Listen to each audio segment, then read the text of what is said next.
Bismillahirrahmanirrahim. Assalamualaikum warahmatullahi wabarakatuh.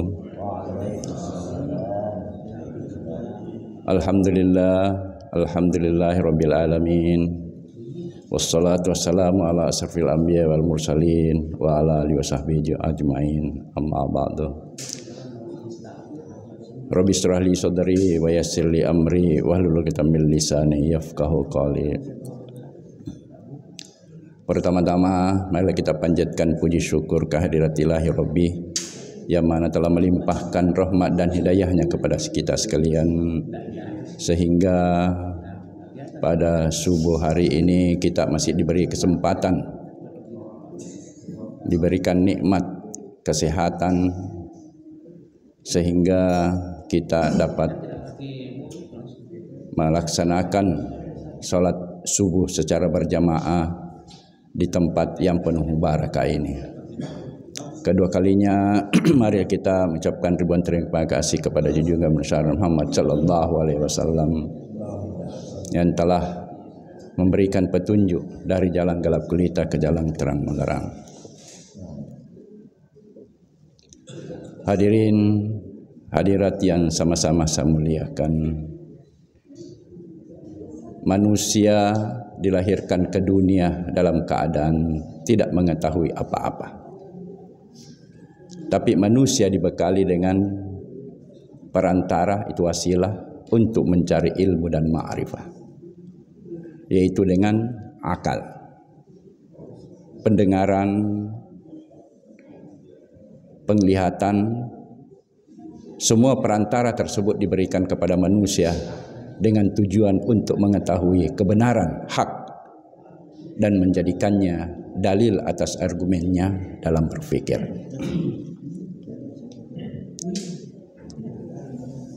Kebenaran yang dipahami dapat berfungsi sebagai alat mengontrol diri supaya tidak terjerumus dalam kesesatan. Untuk mengetahui kebenaran tersebut diperlukan cara berpikir yang benar pula. Apabila cara berpikirnya salah, maka objek dan hasil yang dipahaminya pun akan menjadi salah. Ya, sebagaimana dalam konsep berpikir dalam Al-Quran itu adalah sebagai aktivitas yang mampu mengantarkan manusia kepada keimanan. Pemikiran adalah aktivitas mental dan kompleks dan melibatkan berbagai proses kognitif yang saling berkaitan. Pemikiran adalah upaya manusia untuk memahami dunia dan dirinya sendiri. Pemikiran dapat bersifat abstrak, ya, seperti matematika atau logika. Dapat juga bersifat kritis, yaitu seperti dalam analisis argumen. Dapat juga bersifat sebagai imajinatif, seperti dalam seni dan sastra. Pemikiran juga mencakup kesadaran diri, yaitu kemampuan manusia untuk merefleksikan pemikiran mereka sendiri dan bagaimana hal itu memengaruhi tindakan dan keputusan mereka. Dalam psikologi, konsep berpikir mengacu pada proses mental yang melibatkan pemahaman, penalaran, pemecahan masalah, dan pengambilan keputusan. Berpikir adalah aktivitas kognitif yang memungkinkan seseorang memproses informasi, membentuk konsep, dan membuat kesimpulan.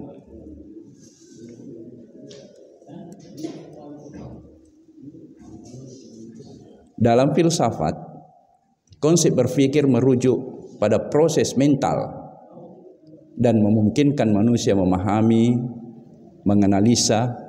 menganalisis, dan menilai realitas. Dalam hal ini, pagi-pagi hari ini saya akan mengangkat tema yaitu konsep berpikir dalam Islam. Ya, konsep berpikir dalam Islam yang pertama adalah konsep berpikir dalam Al-Quran. Konsep berpikir dalam Al-Quran itu ditekankan sebagai bagian dari cara manusia memahami kebenaran, mengenali tanda-tanda kebesaran Allah, dan mengambil keputusan yang bijak. Ya, di antara konsep utama yang ada dalam konsep berpikir dalam Al-Quran ada yang namanya tafakkur. Ya, tafakkur itu merenung, berpikir mendalam. Tafakkur adalah proses perenungan ciptaan Allah dan kejadian di sekitar kita untuk memahami kebesarannya. Sebagaimana firman Allah Subhanahu wa taala, "Inna fi khalqis samawati wal ard wa ikhtilafil laili wan nahar la ayatin liulil albab." Yang artinya sesungguhnya dalam penciptaan langit dan bumi dan pergantian malam dan siang terdapat tanda-tanda bagi orang yang berakal. Surat Al-Quran, surat Al-Imran 190. Konsep berpikir dalam Al-Quran yang kedua adalah tadabbur, yaitu menganalisis dan menghayati makna. Tadabbur berarti berpikir secara mendalam terhadap ayat-ayat Al-Quran untuk memahami makna dan menerapkannya dalam kehidupan. Sebagaimana firman Allah Subhanahu wa taala, "A'udzubillahi minasyaitonirrajim. Bismillahirrahmanirrahim. Afala tadabbarunal Al-Qur'ana walau kana min indi ghairihi min indi ghairillahi lawajadu fi ikhtilafihim katsira." Yang artinya, dan apakah mereka tidak mentadabburi Al-Quran? Kalau kiranya itu bukan dari sisi Allah, tentu mereka akan menemukan banyak pertentangan di dalamnya. Al-Quran surah An-Nisa ayat 82. Tadabbur berpikir dalam Al-Quran yang ketiga yaitu adalah tazakkur. Tazakkur adalah mengambil pelajaran dan mengingat. Tazakkur berkaitan dengan berpikir untuk mengambil pelajaran dari peristiwa masa lalu dan memahami hikmah yang terkandung di dalamnya. Sebagaimana firman Allah Subhanahu wa taala, "A'udzubillahi minasyaitonirrajim. Bismillahirrahmanirrahim. Walaqad yassarnal Qur'an lizikri fahal min muddakir." Yang artinya, dan sesungguhnya telah kami mudahkan Al-Quran untuk peringatan, maka adalah orang yang mau mengambil pelajaran. Quran surat Al-Qamar ayat 17. Kemudian konsep berpikir dalam Al-Quran yang selanjutnya yaitu yang keempat adalah al-aqal, yaitu berpikir dengan akal sehat. Akal dalam Islam digunakan untuk mencari kebenaran, membedakan yang baik dan buruk, serta memahami wahyu Allah Subhanahu wa taala. Dalam firman Allah Subhanahu wa taala, Inna syarrad dawwabi indallahi as-summu al-bukmu alladzina la ya'qilun. Yang artinya, sesungguhnya seburuk-buruk makhluk di sisi Allah ialah mereka yang tuli dan bisu, yang tidak mengerti, tidak menggunakan akalnya. Surat Al-Quran surat Al-Anfal ayat 22. Selanjutnya konsep berpikir selanjutnya dalam Al-Quran yaitu al-fikr, menggunakan pikiran untuk menemukan kebenaran. Berpikir dalam Islam bukan hanya bersifat spiritual, tetapi juga rasional dan ilmiah. Mendorong manusia untuk mengembangkan ilmu pengetahuan. Sebagaimana firman Allah Subhanahu wa taala, A'udzubillahi minasyaitonirrajim. Bismillahirrahmanirrahim.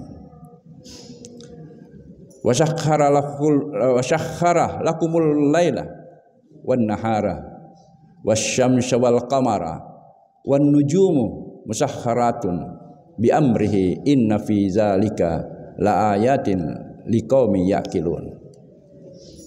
Yang artinya, dan Dia menundukkan malam dan siang, matahari dan bulan untukmu, dan bintang-bintang itu diturunkan dengan perintahnya. Sesungguhnya apa yang demikian itu benar-benar terdapat tanda-tanda kebesaran Allah bagi kaum yang berpikir. Quran surat An-Nahl ayat 12. Al-Quran sangat menekankan pentingnya berpikir sebagai cara manusia mendekatkan diri kepada Allah Subhanahu wa taala dan memahami kebenaran. Konsep berpikir dalam Islam tidak hanya mencakup pemikiran rasional dan juga perenungan spiritual, analisis mendalam dan mengambil pelajaran dari pengalaman. Berpikir dalam Islam juga harus didasarkan pada akhlak dan nilai-nilai wahyu, sehingga tidak menyimpang dari kebenaran. Konsep Islam yang kedua, konsep berpikir Islam yang kedua adalah konsep berpikir dalam hadis. Konsep berpikir dalam hadis sangat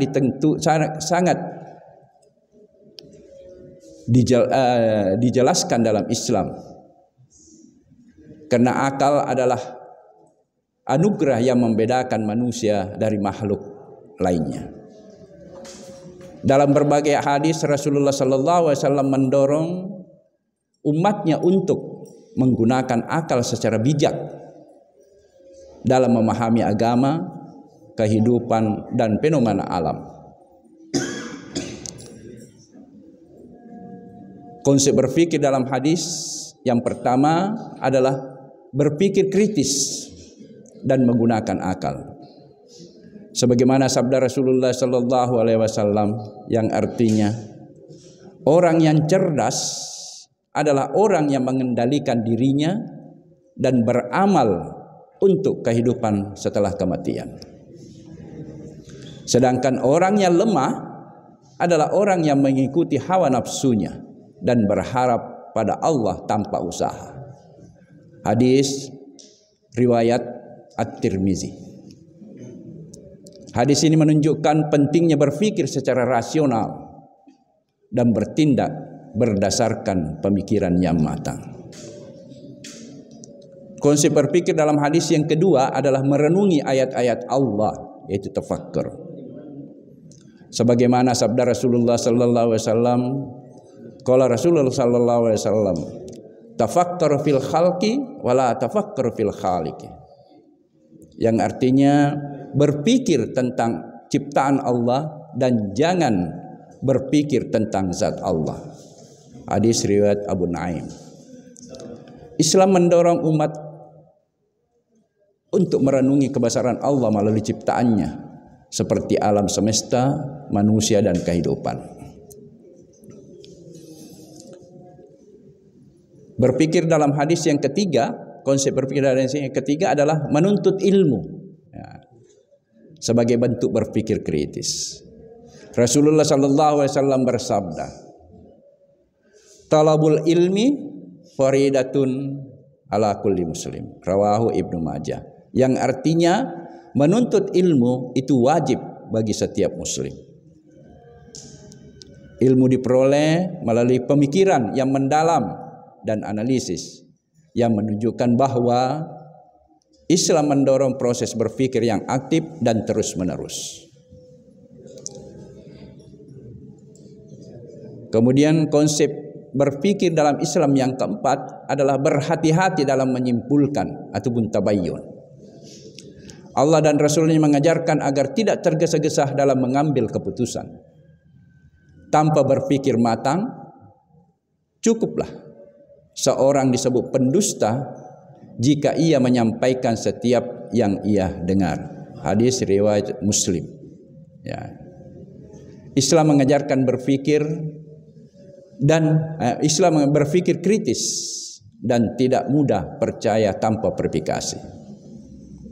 Saya kira ini juga apalagi namanya sudah, biar bukan dalam Islam juga di luar Islam pun demikian barangkali. Kemudian yang kelima itu berpikir untuk kebaikan umat dan masa depan. Rasulullah sallallahu alaihi wasallam bersabda, khairun nasi anfa'uhum linnas. Sebaik-baik manusia adalah yang paling bermanfaat bagi orang lain. Hadis riwayat Ahmad. Berpikir dalam Islam tidak hanya bersifat individual, tetapi juga harus bermanfaat bagi masyarakat. Jadi kita berpikir untuk semuanya, bukan untuk pribadi. Kemudian hadis-hadis Rasulullah sallallahu alaihi wasallam menunjukkan bahwa berpikir dalam Islam adalah aktivitas yang sangat ditekankan, mencakup berpikir kritis, merenung, tafakkur, menuntut ilmu, verifikasi, informasi, tabayyun, dan berpikir untuk kebaikan umat. Kemudian konsep berpikir Islam yang ketiga adalah konsep berpikir dalam berijtihad. Konsep berpikir dalam berijtihad mengacu pada proses intelektual yang dilakukan oleh seorang mujtahid untuk menggali hukum Islam dari sumber-sumber utama, yaitu Al-Quran, Al-Hadis, Ijma atau konsensus ulama, dan Qiyas yaitu analogi. Beberapa pemikiran dalam berijtihad, yang pertama adalah berpikir kritis dan analisis. Seorang mujtahid harus mampu menganalisis dalil-dalil syar'i secara mendalam, memahami konteksnya, serta menyesuaikan dengan kondisi zaman.